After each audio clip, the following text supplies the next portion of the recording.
खुलुमबाय आं चन्दन मोसाहारि मानास ब्लक फिदिंजों नोंथांमोनखौ बे समाव बरायबाय आं नोंथांमोननो मोनसे नायनो गोनां माखासे सुबुंफोरखौ नायथावनाय सुबुंफोरखौ दिन्थिनो थाखाय आं बे समाव क'क्राझार हल्टुगावआव दंफैयो नोंथांमोना नुनो मोनगोन दिनै बे ब्लग भिडिअनि गेजेरजों गोनां सुबुंफोरखौ बे हल्टुगावआव बिथांमोना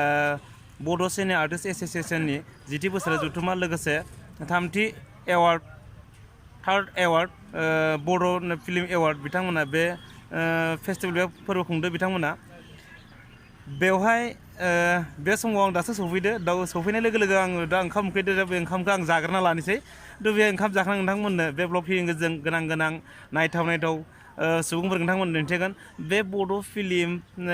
एवार्डआव लोगोसे बे फोरबोआव प्रग्रामाव गोबां नायथाव सुबुंफोरा फैदों होननानै खोनानो मोन्दों लोगोसे बिनि एक्टर एक्ट्रिस गोजाम गासिबो बेवहाय बाहागो लागोन जिहेतु खोनानो मोन्दों नुनो मोनगोन नाजानि नोंथांमोननो आं दिन्थिनो जेसेबां हायो दा बे समाव आङो नोंथांमोननो दिन्थिनो थाखाय सिगांगोन आरो बे समाव ओंखाम जागोन नोंथांमोननो आं फारि दिन्थिनो थाखाय नाजानि नोंथांमोना अननानै आंनि इउटुब चेनेलखौ साबस्क्राइब खालाम लाइक खालाम शेयार खालाम नोंथां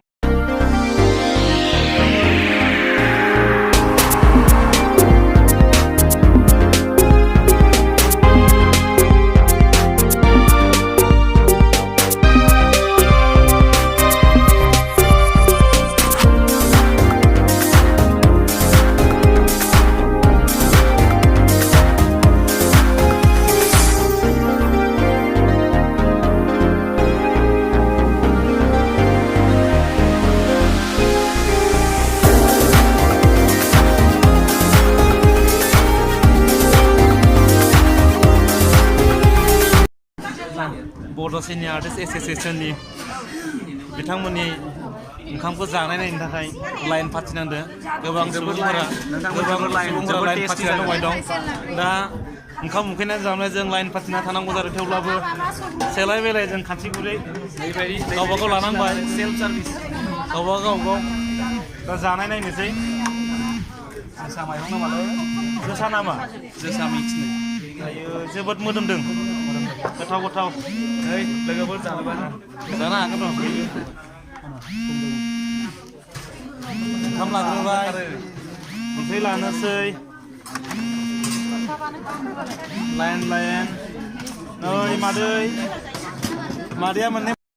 गोथाव सबाय जायो हो गोथाव दिनैसो मोनजाया आं सबाय ओंख्रिजों संनाय दाउ लाब्रा एसेल' सातनि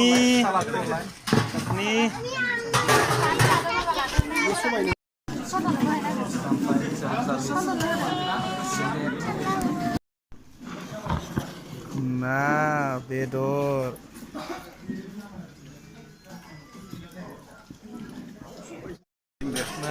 साराबो ओंखाम जागासिनो दं नै बड' सिने आर्टिस्ट एस'सिएशनाव मा ओंख्रै आदा दालि गोथाव ना आच्छा नोंथांमोनालाय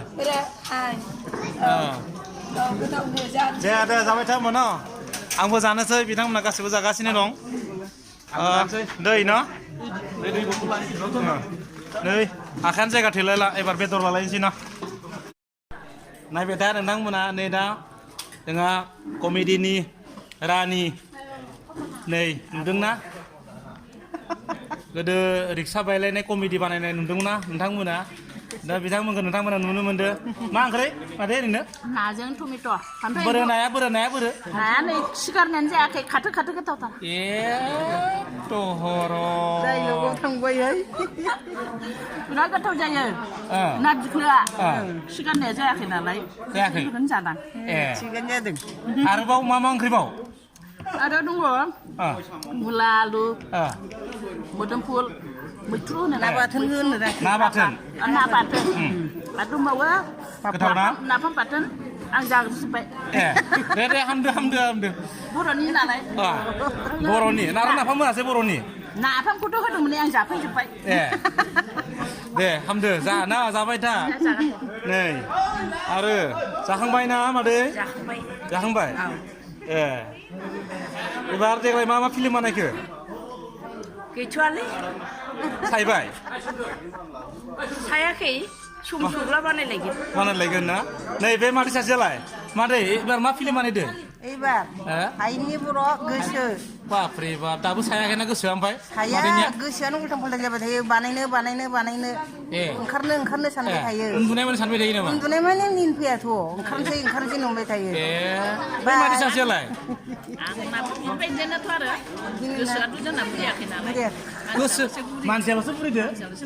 गोसोआ बुरि जोंहा थाब दंना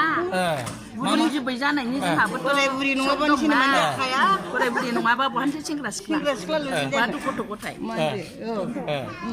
दे एसे डाइलग मारिदो दे सल'खौ दोंसे खनदों नामा होमबा ओंखाम जानो हामा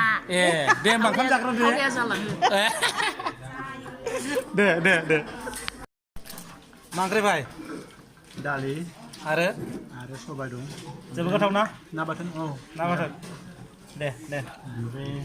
जोंहा सरन भाइ सन्जय मा खबर आदा मोजां ना गोथाव ना ओंख्रिया गोथाव दे जा आंबो जानोसै होमबा ना